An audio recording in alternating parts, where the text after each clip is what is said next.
Check the mic and make sure it sound right, boys.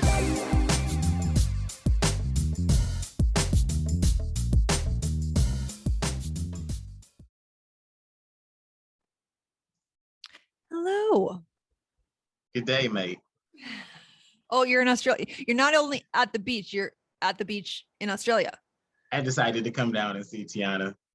She's in a quarantine camp, so I had to come down and visit her. You had to self-inflict COVID. Yeah, I mean, I've been vaccinated and have 82 boosters, so they let me in. And also you'll never get out. Like, so enjoy that beach. That's where you're living the rest of your lives. That's all right. I don't plan on leaving anyway. It's cool. Welcome everyone to Highly Uncircumcised. If you didn't see last week, we were talking with a friend of ours, Tiana, who lives in Australia. And while she sounds very comfortable with what is happening there, and in fact, most people that live there do sound very comfortable, at least on social media, from what I hear, I'm appalled. I'm incredibly appalled. And I am doing my damnedest to make sure that doesn't come here. And the funny thing is, they're doing their damnedest to make sure our policies don't go there, right? So to each their own. What are our policies? Right now, our policies are, none of them make sense, So my children went back to school, as yours did, right? My children are 9 and 7. They cannot be vaccinated, nor would I vaccinate them, even though now LAUSD, which is our school district, LA, has now mandated for 12 and up the vaccination for children. They've mandated a chemical to be put into a body that has almost 0% chance of having any fatality due to COVID. And by almost zero, I mean like 0.00003, not even kidding. And those are the numbers from the CDC. So to me, I feel like that's excessive. That's ridiculous. And that's what they're talking about doing federally, right? And I'm not okay with it. But so anyways, my kids are 9 and 7. They're not vaccinated. But they do have to wear. So here's the policies that you're saying. What's the difference between Australia and here? The only difference between Australia and here is that they're just maybe behind, I feel like, us. And also they're even harder core. I mean, locking down, right? Like their narrative is a little behind. They think that the vaccination is going to save them. We still think that the vaccination is going to save us, even though if you look at cases and deaths this year, this date, today, versus cases and deaths last year, this date, today, when there was no vaccination, they're double, triple. So to me, I don't they're get double it. and triple of this year is what you're saying? Yes. 300 times somebody said on one of, maybe that was the cases, probably not the deaths, probably the cases. These are the numbers and the statistics they're not talking about. These are not. So to me, our idea that, Biden comes out and it's like, oh, now I'm getting frustrated, and shut the fuck up. Like, are you kidding? Because we are 80% of our vulnerable older population is fully vaccinated, right? Like over 70% of our entire population has at least one dose. And it's not getting better. We're not trending better. You can only continue to blame the unvaccinated for so long. And it's disheartening to me. When you cite those numbers, like we're 200 or 300 times worse, I mean, just playing devil's advocate, don't you have to correlate that with vaccinated versus unvaccinated? Meaning what are the numbers with the vaccinated? What are the numbers with the unvaccinated? Because if those numbers are attributed to the unvaccinated, then that would sort of negate that we're not getting better, because we actually are getting better among the people who are actually getting vaccinated, but we're not getting better among those who are not vaccinated. So the 20% that are not vaccinated are the ones who are doing 300 times more cases and deaths, is what you're suggesting? It's more than 20%. It's definitely more than 20% that are not vaccinated. It's more like 35% total. Yes, but you got to consider a very large majority of them are children, right? So I say 20% because 80% of our elderly and vulnerable are fully vaccinated, fully. So, Oh, you know, when you're, I'd have to read that because I was under the impression everything I've seen, the numbers are corresponding to the adult population and not those who are not even eligible, which would be 11 and under. So I'd have to read that. For now, Yeah. they're trying to do 5 to 11. So, anyway, I mean, there's so many ways I could keep going and harping on this, but back to school. So the kids were back in school after not being in for a year and a half. Again, there's many countries in Europe, including the UK, that their kids, the UK just went back. So they had gone for a while, but many countries that never left, or if they did just for a short time, their kids have been in school uninterrupted, unmasked, unvaccinated, and there are no mass deaths. There are no, you know, so these are the kind of things I suggest, why don't we ask these questions? Why don't we on the news instead of keep saying that, oh no, if we send our kids back, they're good. So at any rate, my kids are back. Very first week, third day, we're walking to school, literally walking to school. Me, my 2 children, my dogs. It's a beautiful family site. You know, we're walking to school. It's a lovely day. And we get the phone call that says Mia has to turn around and go home not because she has COVID, because somebody that she sat next to or was within 30 feet of tested positive. And now she cannot go to school for 10 days. And Wouldn't so that be everybody? 30 feet. No, that's the thing about all of these policies, Michael Moore, is who contact traced, who decided. So the point is, then I look at her and tell her this has to happen. Now she's bawling. And why do I have to go home? I'm not sick. She's been out of school for a year and a half. All she wants to do is go and see her friends, fucking learn something. Yeah, she'll even read. She hates reading. She'll do it for school because she wants to be back in there. And now I have to tell her, no, you can't, because somebody who may not even be sick themselves, but had a positive tested. So now everybody within a radius of that person has to go home for 10 days. No, you can't even show a positive test and just and come back. You get nothing. So these policies are just asinine in my mind. I So she can't even test negative and come back? No. Wow. So yeah. And again, I think I had it's all similar situation. I don't know if I talked about it on the podcast though. I don't think you did. And your kids are vaccinated though. So it's this is what I was going to say. I truly think all of this is theater. It's a lot of overkill simply to get a mandation for a vaccination so that when it comes out, then people will be like, fine, just fucking give it to my kids so I won't have to deal with this anymore. And that's what really makes me mad, especially considering the facts that the stats show that vaccination is not helping society. Maybe if it helps you, that's great. Get it for you, get it for your family. But if you're looking at the trends of cases and of deaths, it's not going down. As vaccination is going up, it is not going down. There should be a correlation if we're going to continue pushing this, and there's not. And to consider now that you want to mandate this for children, and just like. But I actually heard just a few days ago that the FDA is actually bucking against giving vaccination to the 11 and under crowd. There's a great. Well, it doesn't seem like they want to actually. They don't want to give it. There's a great article in the Lancet, which is a scientific journal, and it was authored by at least one, if not both, of the 2 FDA members that stepped down. And according to the news, and I don't always or mostly believe anything they say, the reason these 2 stepped down was because they are not on board with the booster plan that Biden or politicians brought out, which is like, get your 3rd shot. They're not recommending it. They're saying it could do more harm than good in terms of variants and future wise. According to the news, that's why they stepped down. Well, those one or both of those is also an author of this new paper in the Lancet talking about the 3rd shot and how it's not good for our society. And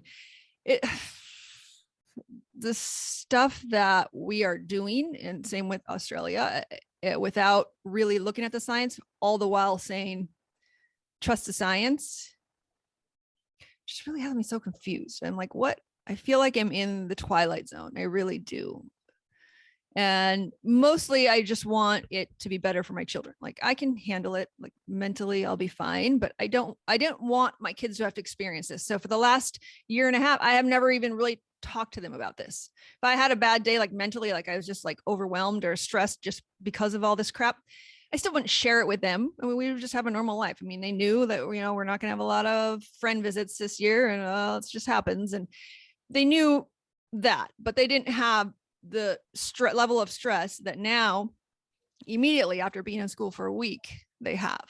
And now it's all put on them, all of it. It's just constant. And there's just this back and forth, because of course there are some parents who are completely opposite of me and they are terrified until they can get their 2-year-old vaccinated, literally. And I understand that you're just different than me completely. But at the same time, the society is being run by those people. And I feel like there has to be a middle ground. And I don't feel like we've found it yet. I hear you for sure. I hear you. I don't know. I've been sort of vacillating the last, I don't know, week or so. Even I guess since we talked to Tiana. Because in my mind, I'm really trying to, you know, play like president of the United States. Like, what would I be doing if I was him? And what do I really think about the vaccination? What do I think about mandations and so forth and so on? I'm by no stretch of the imagination an anti-vaxxer, but I definitely have come to the conclusion that I think that society needs to be fully reopened without any sort of impediment to living a normal life at all, right? So government, private business, military, everything needs to be wide open. And people need to be able to make the choice for themselves whether or not they're going to be vaccinated. I kind of actually look at vaccination now the same way I look at abortion. I'm 100% pro-life, but I'm 110% pro-choice. So I agreed, 100% agreed. That's just it. I even found it, I don't say disheartening, but I had to, you know, continually reassess my own thought process, because people I really agree with on Twitter regarding, you know, personal and civil autonomy and freedoms, which means nobody can tell you what to do with your body. I see these clips where on the news, you're like, well, your freedom ends when you have the right to infect me. Like that sounds fucking ridiculous. Like your freedom to drive a car ends when you could possibly hit me crossing the street. I mean, you can't say shit like that. There's no, freedom doesn't end. Like freedom is what we're built on. The problem with that train of thought with your friend or whoever, I think maybe just said you were reading from this person, is that if you're going to be that passionate about COVID and the vaccine and all that, and your right to not be infected by me and so forth and so on, you'd honestly have to really have the same passion about the flu, right? And I've always been the person that said, COVID is not like the flu. And I stand by that because I've had both the flu and I've had COVID. But if we're actually just going to look at numbers, if we're actually just going to look at the science, if we're actually just going to look at the actual impact that it has on the human race, and let's just stay in America, we don't even have to go globally because the numbers actually stay about the same globally, the percentages. COVID does not have the impact that the news media and the government at this point would like everyone to believe. It just doesn't. So in my mind, and maybe it sounds hypocritical, but if COVID, and I said this on the last podcast with Tiana, if COVID was killing even 1 out of 100 or 1 out of 50, I would be all for, okay, shut stuff down until we figure this out, because those are high enough numbers for me to say, you know what, this is bad. Well, and again, and I 100% agree with you. But again, I want to say that I don't think we would need any of this if it was that bad. If 'Cause people we would could probably just shut physically, it yes, if we themselves. if we physically, everybody knew somebody harmed and it was that infectious that it was hitting us and now I'm harmed, and that kids, like, this is my thing from the beginning, like if it's hitting a healthy young child and they're dying, even if it's 10 out of a million, but it's a healthy young child, it just hits them and they're dead. That's when we start like, oh my God, okay, this is something that's dangerous. Right. And this isn't it. So back to my analogy about abortion, because I want to make this point very clear for you and for the listeners.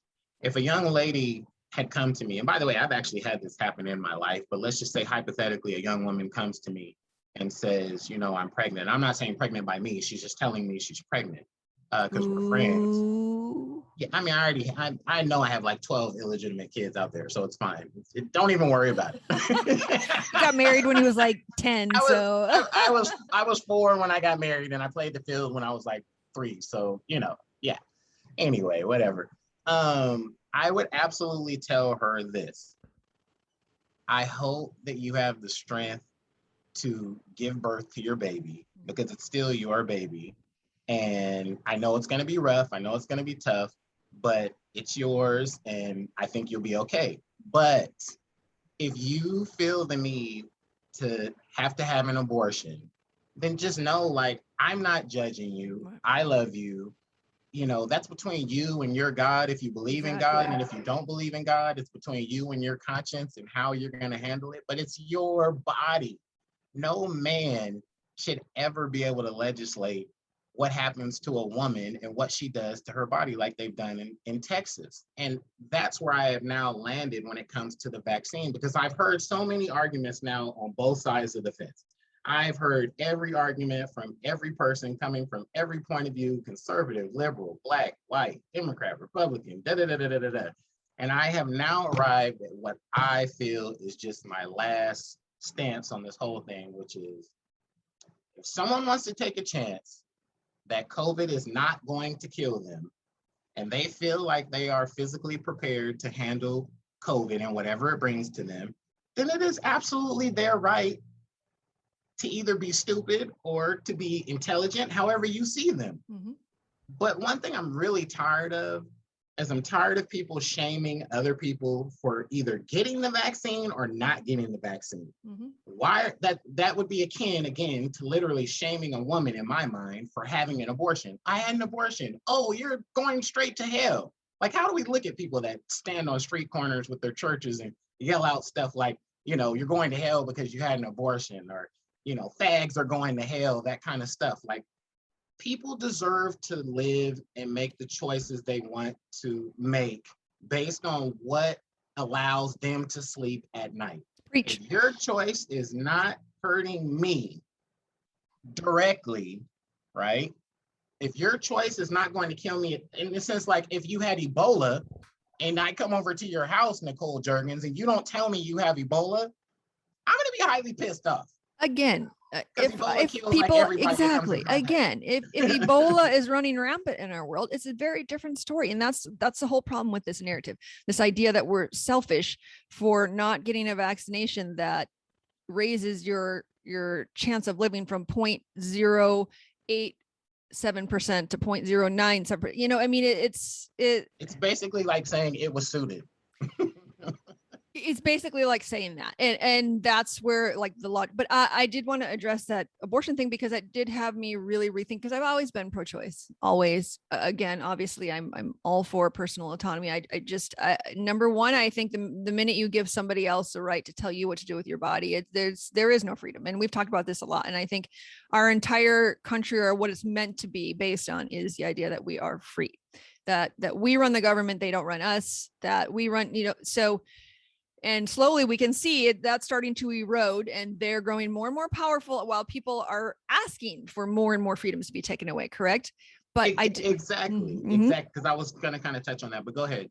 I did want to say that it made me really rethink, like, oh my gosh, I mean, rethink pro-lifers, understand them more, they really truly believe that, it's your choice until it affects somebody else. But when I really thought, and I thought, yes, that's true. It's a human being in their eyes, is a human being that somebody is killing.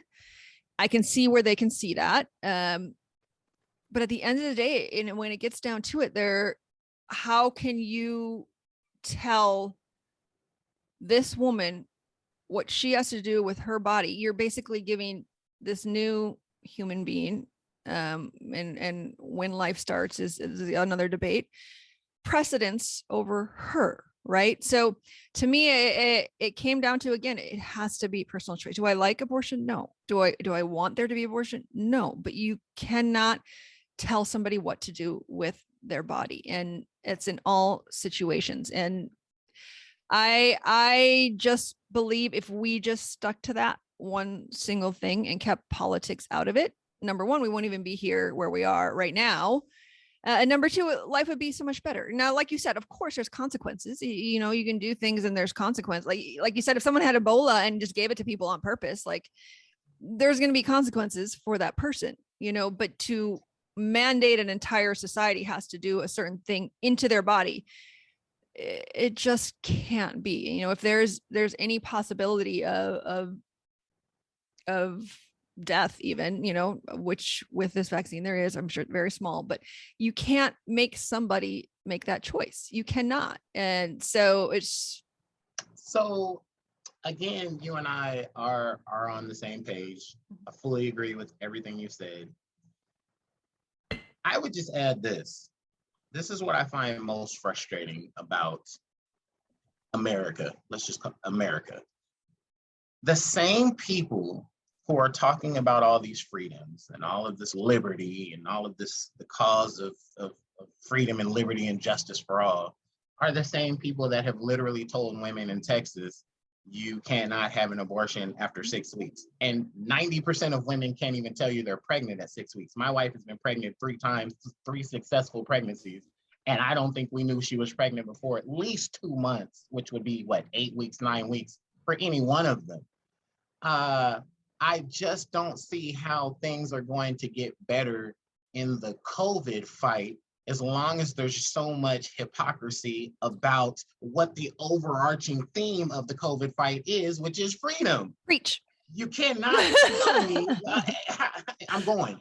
you cannot tell me that you're okay with taking freedom over here, but you want freedom over here, because you need people over here to actually start to agree with you.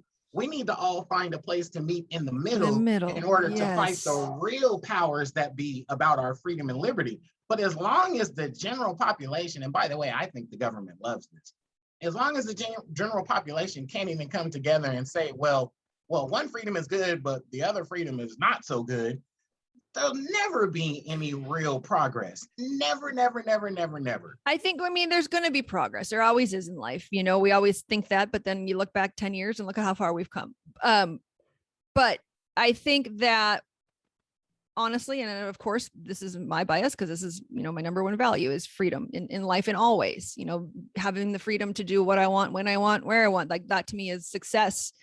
But also just freedom in life. You cannot have somebody telling you what to do or with your body or not, and because then you're just not free anymore, and we're getting there. But I think a lot of people, so yes, I think it's honestly gotten worse since, I was just thinking about this last night. Like, is it because I'm an adult now? I'm 42, and now I truly think this all started with 9/11, like 2 decades ago. Like that's when the start of freedoms were limited, and it's from then on. We had the Homeland Security Act, we had invasion of privacy, we have going to the airport and looking at you fucking naked, like all of it, and people wanted it. They screamed for it. Yes, I want it. Make me safe. And that's what I mean. People have to, what we've preached a lot about on this podcast is the news. Unfortunately, what I think about the news, but on top of only just being fear-based and anxiety-ridden and stressful when you watch it all day, it's always just about everybody else, right? So people spend all day watching the news, thinking about and judging and caring about what everybody else is doing. But spending zero time in here. And, you know, and that's what sometimes you can say, well, someone could say something and I can agree with them, and someone could say something and I can agree with them. Well, what the fuck do you think though? You know, and I think we've forgotten to do that. Who are you? What do you want out of life? How do you want to live? I mean, worry about this. Like, this is what I tell my kids when they're fighting, like, worry about yourself. Think about yourself. Take a deep breath. Think about what you need in this moment. This person can't make you happy. Only you can. You know, we're expecting like everybody to do what we want, and we're judging them based on, oh, this and that. We can all live in a free society, even as very different people. If we just take a collective deep breath, it's all going to be fine. Like, I had to, my friend, you told me, oh my God, it was you. You told me, take a deep breath, right? On Thursday when I was freaking out. My friend told me that. His name is Michael Moore. When I was freaking out about my kid's school, right? And, you know, honestly, I'm not kidding. That was the best thing I could hear at that time. And it was just a text. You want to know what's funny about that? The reason why I told you to take a deep breath, it was, and I'm glad you didn't take it this way, but it was absolutely not sarcastic or condescending or anything like that. I was honestly like, if we would have been talking face to face or like this, I would have said, Nicole, just breathe. You would have heard my voice like that, because I went through the same thing. Because I was on my way to the gym one morning, and my little one, Noah, called me. She's 12, everybody. She called me to tell me I had to come pick her up from school. And I had just dropped her off at school, and I was headed to the gym. And I said, what? And now this is a straight A student. And so I know there's no issues with her like fighting and crazy stuff. So I'm like, what in the world's happened? Like, is there a school shooter? Like, what the hell's going on? And she's like, oh, I forgot my vaccination card. And she happens to be vaccinated. And I was like, Noah, you now need a vaccination card to get in school? And she's like, yeah, because someone tested positive. And so if you're vaccinated, they'll let us come in. But if you're not vaccinated, then you have to go home. So I said, put me on the phone with the principal, who I happen to know very well. Put me on the phone right now.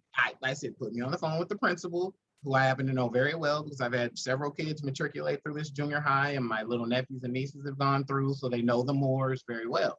And I got him on the phone, and he simply said, is Noah vaccinated? And I said, absolutely, she is. When I get home from the gym, I will take a picture of the vaccination card and send it to you. And he said, that's good enough. So he let her in the school. But I was so frustrated because I heard in her voice such stress. Yes. Stress. And, you know, especially when it comes to your kids, when you hear, you know, the stress or fear in their voice, it does something to you as a parent, where you just go into like, oh, everybody needs to just kind of move out of my way so nobody gets hurt. I'm going to burn something down. Yeah, something's getting blown up. Someone's getting hurt. And so anyway, that's why I was able to really empathize with you and just tell you, hey, I get it.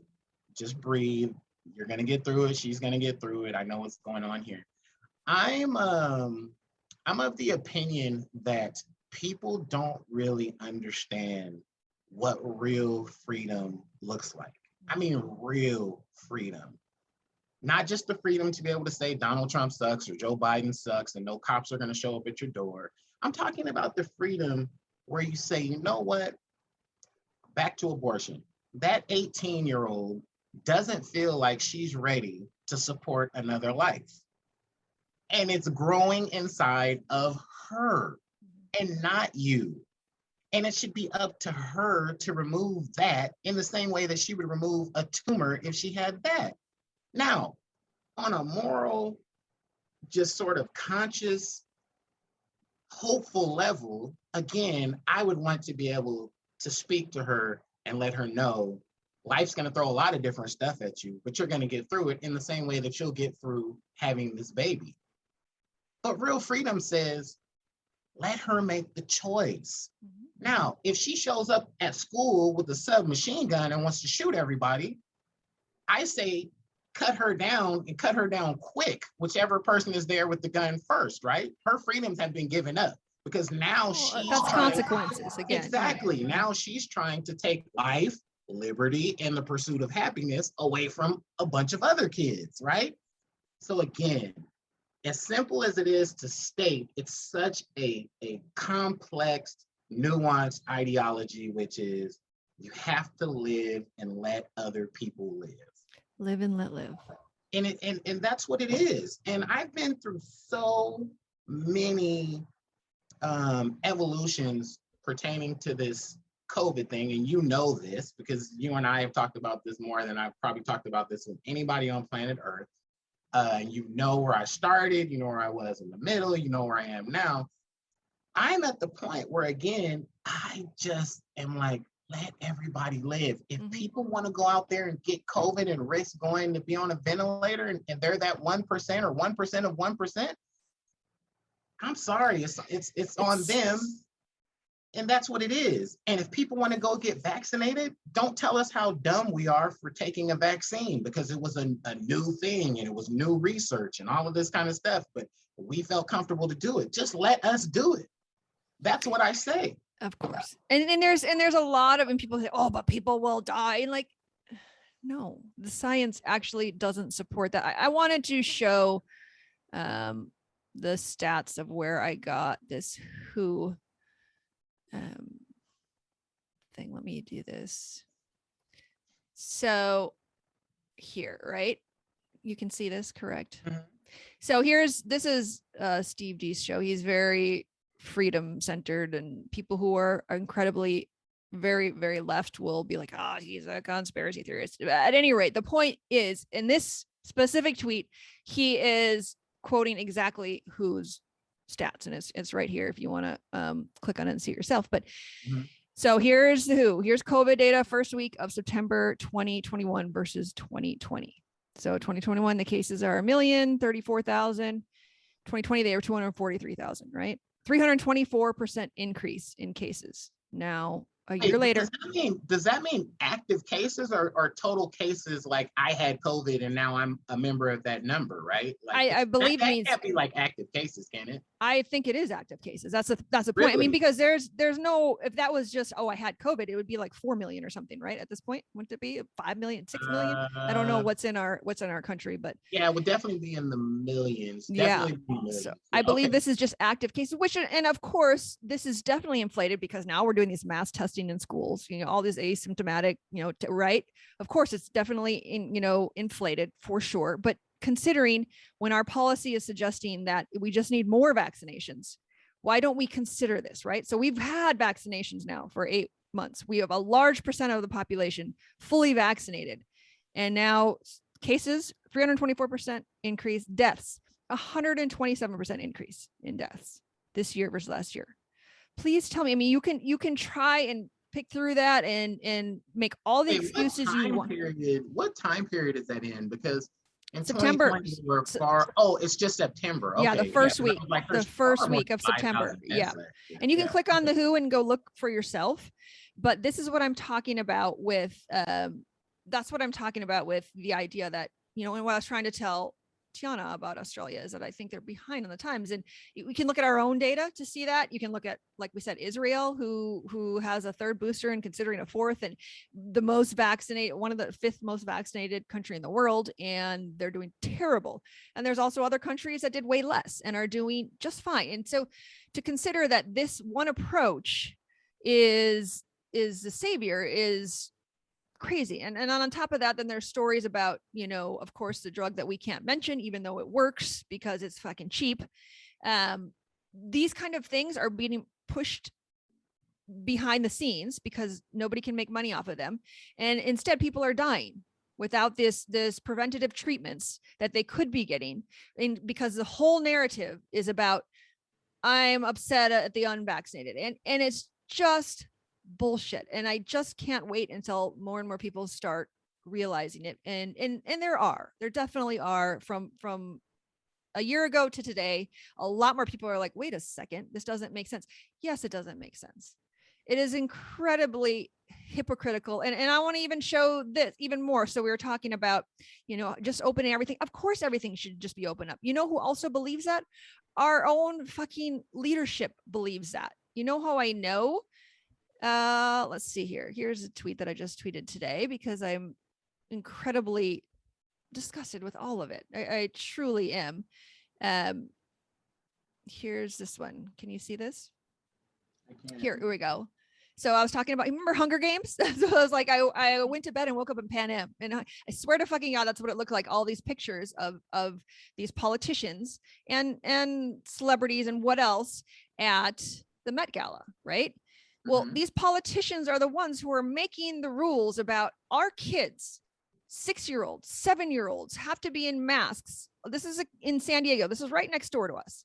This is kindergartners. They can't even sit next to each other. They're wearing a mask outside, socially distanced in fucking kindergarten. But these are what these guys are doing. No one's wearing a mask. No one's wearing, they don't fucking care. And this is what schools look like. Tell me, please, how any of this makes any fucking sense. People, please rationalize this to me. Do you think that they think that we need masks? Do you think that they think we do not? It is time to let it go. So check this out. Check this out. Here's how I think about this. You wouldn't start smoking, let's say, cigarettes at 42 years old or 44 years old, right? Because we have enough data to know that, you know, you smoke a couple packs of cigarettes a day, and that's pretty much going to end badly. Yeah, there's probably some lucky individuals that have lived to 85 and 90 and they were smoking. They probably had some great genetics that they just jacked up and could have actually lived longer, right? But they lived decent lives. Okay, what's my point? We're not going to shame them while they're in the hospital, getting the little hole in their trachea to breathe, or going through lung cancer treatments or anything like that, right? Even though we know damn well they had all the knowledge in the world that cigarettes and smoking were going to cause a certain amount of damage to their body, right? In the same way, we would not shame someone who's morbidly obese in the hospital, having had a heart attack or a stroke or needs quadruple bypass surgery or needs some sort of transplant. That was all a result of them eating McDonald's and Carl's Jr. and Jack in the Box and carbohydrates and all the things that we know now. We have plenty of data, right? So no one born before or after, I should say, the year 2000, and I'm being generous, has an excuse to like, oh, we didn't know that McDonald's every day was going to make us fat, or gallons of soda every day was going to make us fat. Here's what I don't get when it comes to COVID. Everybody is upset and angered at the unvaccinated people who are in the hospital suffering, by the way. And I know they're suffering because, again, I've had COVID. I know what it's like, and I can't imagine what it would be like to actually be hospitalized behind it. I was far enough along just sitting in my living room. We're actually telling people, you're the problem because you're not getting vaccinated. But I don't think we realize that's akin to telling the really fat person, you're the problem because you're keeping McDonald's in business and you're keeping Coca-Cola in business and Pepsi in business. Why are we so worried about telling everyone else how they need to live longer?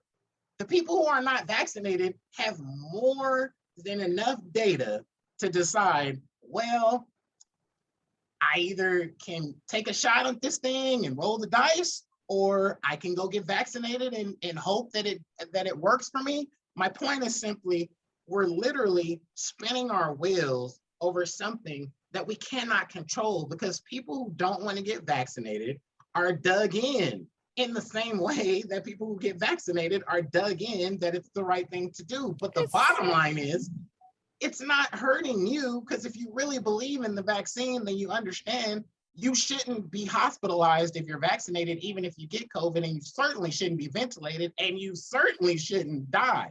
So let people live. If the unvaccinated don't want vaccines and they end up in the ICU telling everybody, please go get vaccinated, like we've seen now 100 times on the news, on these pieces where they want everybody to tear up and cry, and I do feel bad for them. I honestly, I would love to see somebody whose last sentence on their dying deathbed is, I should have got the vaccine. Like, get the fuck out of here with misinformation. Get out of here.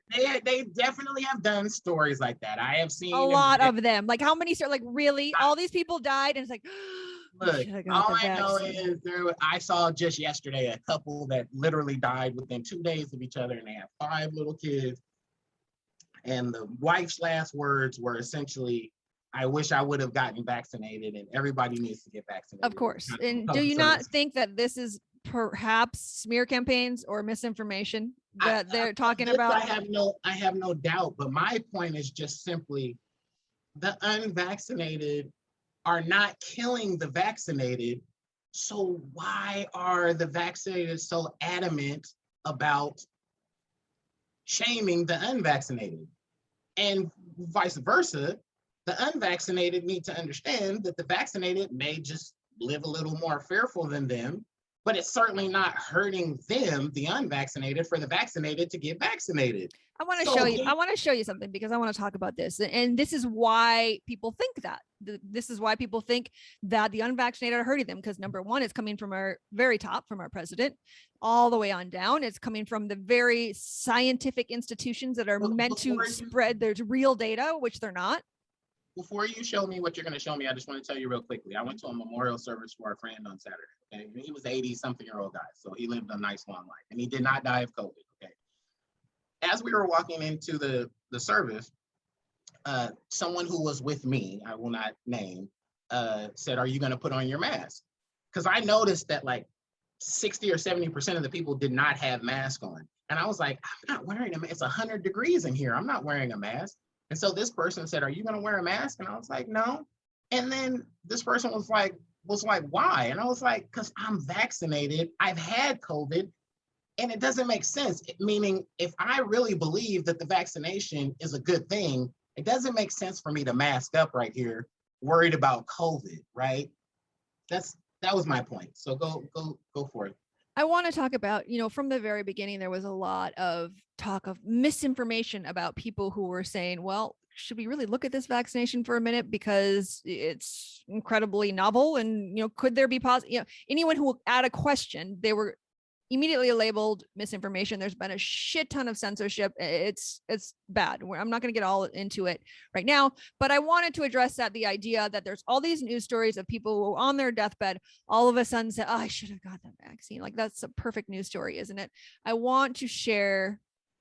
I mean, I have so many of these, but because this is the one I can think of right now while we're here. Consider that when you see that shit, that it's trash. Here's a news station talking about, here's their request out to Facebook. After the vaccines were available to everyone, did you lose an unvaccinated loved one to COVID? If you're willing, they're actively looking for these stories, actively promoting this, right? Okay, not how about, did you lose someone who was vaccinated and something happened? Did you? No one is looking for that story. That's misinformation. That's banned. But look at these comments. I want you to. There's 127,000 comments. Do you know that the vast majority of them are people who are vaccine injured? Now, of course, this isn't a scientific study. This isn't. But this is what the fuck I'm talking about. Our media puts up there something that says somebody on their dying deathbed with COVID said, "I wish I would have been vaccinated." This is the reason why we are where we are. All of these, I mean, you go through and look at all of these, story after story of people losing loved ones, having heart attacks, having blood clots, having all after the vaccination. Again, I'm not saying the vaccination is bad, but we censor, we ban, any talk of any adverse event from the vaccination is immediately removed from the entirety of society. There is a vast majority of our society that believes that there is no way you could ever get injured ever by a vaccination, because they on purpose, this isn't science. You cannot, and the more they censor and ban, the more people now are questioning, like, but wait, why? We should know. Okay, if it is a small subset of possible, then show us. Okay, 0.03% may have this kind of side effect, right? That's how science works. Instead, our media gets on, who also, by the way, every single media organization has a pharma former or current member on their board, is on telling these kind of, actively looking for these stories. if you had a family member who wasn't vaccinated and had COVID, can let us know. So I guarantee you 100%, all of these 127,000 comments about people getting adverse events from vaccination will never make the news, but they will find that one person who told them the story of their unvaccinated friend who died, and they will put that shit on the news. And that's what fucking pisses me off. Well, Nicole, you don't have to look any further than the last couple weeks news cycles to understand that the news media has an agenda. And the reason why I say that is because Afghanistan and how we exited Afghanistan took center stage for a good week or 2 weeks. And then with 9/11 coming up, that took center stage.